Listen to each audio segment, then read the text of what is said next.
L'homme ne vivra pas de pain seulement, mais de toute parole qui sort de la bouche de Dieu. Voici votre moment de méditation quotidienne.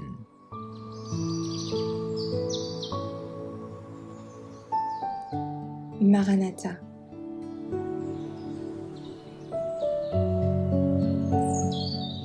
Le 14 août.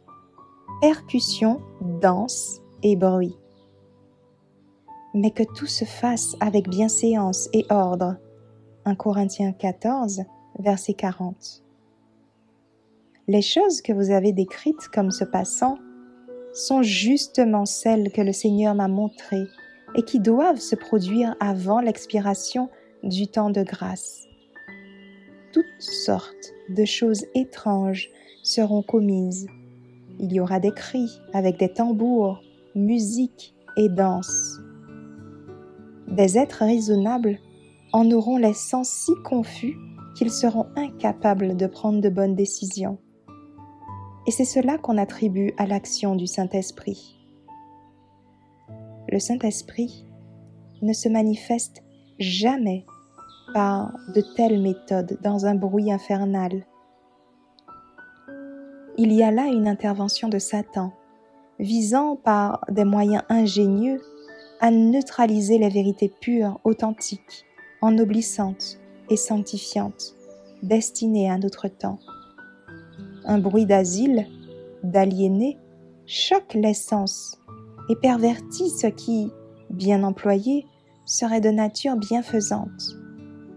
Les pouvoirs sataniques produisent un carnaval de tapage, de bruit, et c'est cela qu'on voudrait appeler l'opération du Saint-Esprit.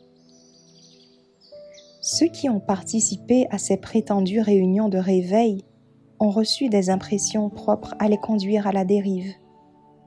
Ils ne savent plus expliquer ce qu'ils connaissent des principes bibliques.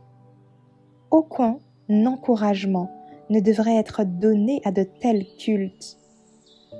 Une influence toute semblable s'est fait sentir après l'expiration du temps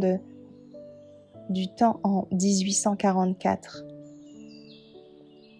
Les mêmes exhibitions ont eu lieu. Des hommes excités s'imaginaient être mus par une puissance qu'ils croyaient être celle de Dieu. Des hommes et des femmes, soi-disant guidés par le Saint-Esprit, célébraient des réunions dans la nudité. Ils parlaient de la chair sanctifiée. Ils disaient qu'ils étaient hors de portée de la tentation. Et ils chantaient, criaient et faisaient toutes sortes de manifestations bruyantes. Satan donnait forme à l'œuvre et le résultat était la sensualité. La cause de Dieu fut déshonorée. La vérité sacrée fut jetée au sol par les êtres humains. Je donnais mon témoignage, déclarant que ces manifestations fanatiques, ce bruit, cette agitation, étaient inspirés par l'esprit de Satan, qui accomplissait des miracles pour séduire, si c'était possible, même les élus. Nous devons être vigilants, maintenir une relation intime avec Christ, pour ne pas être trompés par les mensonges de Satan. Le Seigneur désire que son culte ait lieu dans l'ordre et la discipline, et non dans l'agitation et la